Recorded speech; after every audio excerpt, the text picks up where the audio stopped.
Hi, my name is Emily Bjornson, and I will be talking about the theory, media richness theory. Have you ever communicated in a certain medium? Well, then you've probably engaged in media richness theory.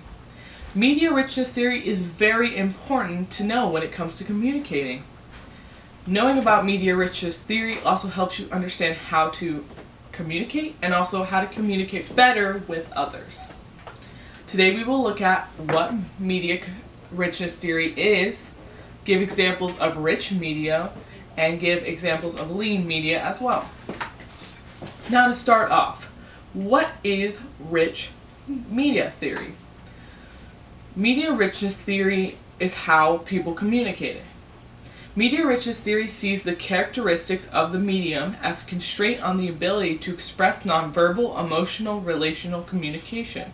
These constraints are used as criteria that define the capacity of the communication medium. That is Duff and Lingle, 1986.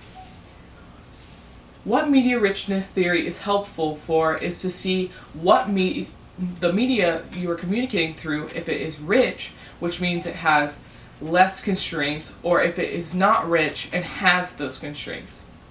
There are 4 constraints when it comes to media richness theories. The constraints are nonverbal cues, immediacy of feedback, language, and personal focus. Now let's look at the constraints. Nonverbal cues are used to show further emotions while communication. There's tone of voice, there's body language, there's gestures, and those are all considered nonverbal cues. These help us better communicate or to understand those while communicating with us. Immediacy of feedback talks about how quickly we receive feedback in the conversation. The language constraint specifically talks about natural language, which is talking in a less formal, more comfortable manner. Talking in those language that is more comfortable for you. An example I can think of is when Southerners say y'all, which is a more natural language, but you wouldn't see someone up north saying y'all. That's not as comfortable for them. Personal focus facilitates the expression of feelings and subjective beliefs that can affect both the expression and interpretation of the message. Personal focus allows socio-emotional expression of feelings and perspectives that contextualize and make sense of the objective information. Physical presence helps maintain the personal focus of face-to-face conversation, except when one of the parties is texting. That is John C. Sher Bloom. A rich media is not limited or held back by the constraints that we talked about, but the lean media or non-rich media is held back by these constraints. Rich media has the availability of almost using these constraints as tools in communication, but lean media does not have this ability. Now that we know what media richness theory, let's look at some examples of rich media. So let's first start off with what is said to be the richest media. As you would suspect, it's face-to-face communication.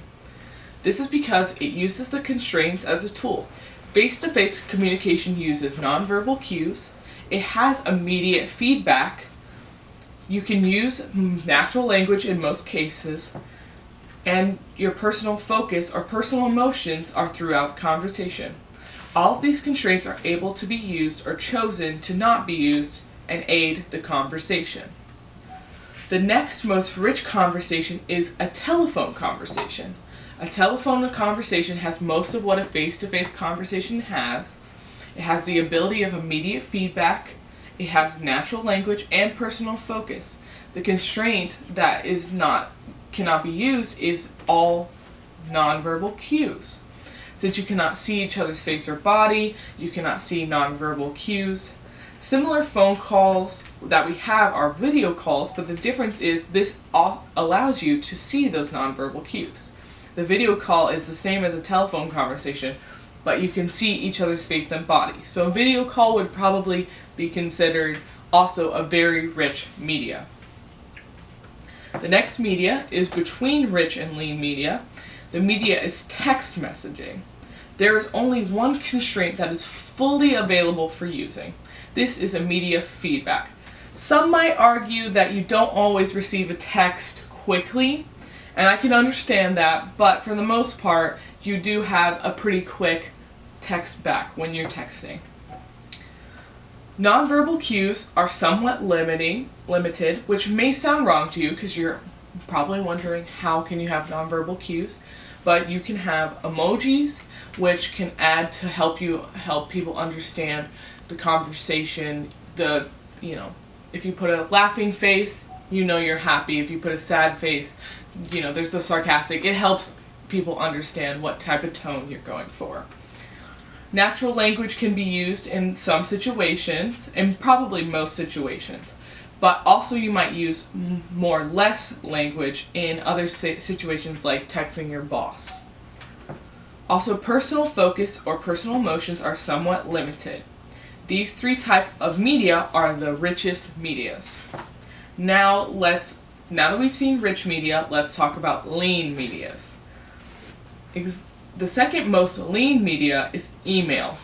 Email is more limited to nonverbal cues. So you may be asking again, but I know that there are some emojis that you can put in emails. I don't see a lot of emojis in emails, so I would probably consider the nonverbal cues almost gone completely. The feedback is less immediate.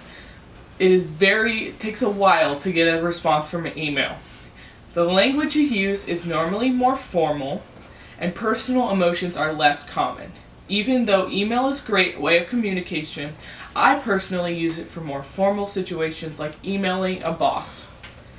The last communication we will talk about is also the most lean. This media is impersonal, written memo, or report. There is no available nonverbal cues. The feedback is not immediate, and actually will probably take a long time, and natural language is unavailable. And personal emotions are also unavailable. Writing letters can be fun, or writing a note, but as you can see, it does not allow you to have a rich conversation with the other person. In the end, I hope you learned a lot about media richness theory. It is a very important media to think about when engaging in communication, face-to-face or through technology. Even if you tend to use more rich media or more lean media, it is good to learn about each so you can truly understand the different types of communication. Thank you.